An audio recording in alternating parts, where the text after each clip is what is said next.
میرے حبیب نے فرمایا جس کی بیوی بن سنور کے جائے، جس کی بیوی میک اپ کر کے جائے، چیلم پہ بھی بیوٹی پارلر سے ہو کے جاتی ہے، جس کی بیوی بن سنور کے نکلے وہ راضی ہو، وہ خوش ہو۔ بعض ایسے منع کرتے ہیں، ناراض ہوتے ہیں، وہ گناہ صرف عورت کے ذمے ہے، لیکن اگر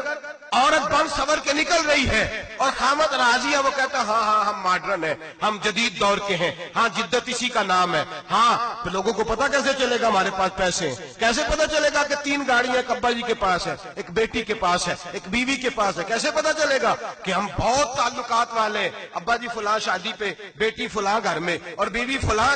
گھر چلی گئی، ہمارے تعلقات زیادہ ہیں اس لیے ہمیں زیادہ جانا پڑتا ہے۔ میرے حبیب کریم علیہ السلام نے فرمایا عورت بن سنور کے جائے، خامد راضی ہو،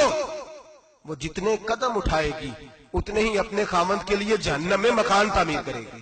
فرمایا اس کے خامد کے لیے اتنے مکان دوزخ میں تیار ہو گئے، وہ جلایا جائے گا، وہ تپایا جائے گا، وہ جہنم کی آگ کا ایندھن بنے گا۔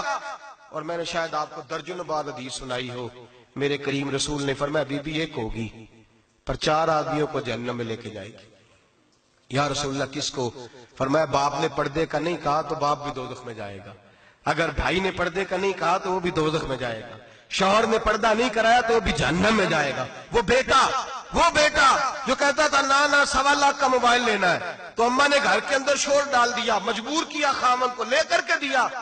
اس بیٹے سے پوچھا جائے گا تو ساری ضدیں اماں سے منواتا تھا، یہ تو نے کیوں نہیں کہا پردہ کر لے؟ اور اب تو بی بی ذرا 40 سال کی ہوتی ہے تو کہتے ہیں میری خیر ہے میں بوڑھی ہو گئی ہوں، میری خیر ہے، روٹیاں ساری کھاتی ہوں، باقی سارے کاموں میں جوانوں کی طرح ہوں، پردہ نہیں میں نے کرنا، میری خیر ہے، فلانا تو میرے بیٹے کی طرح۔ ظلم کی حد ہے، ظلم کی حد۔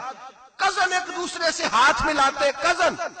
وہ کس مصیبت کا نام ہے؟ کہتے یہ بھائی ہے، او بھائی یہ بھائی ہوتا تو اس سے نکاح ناجائز ہوتا۔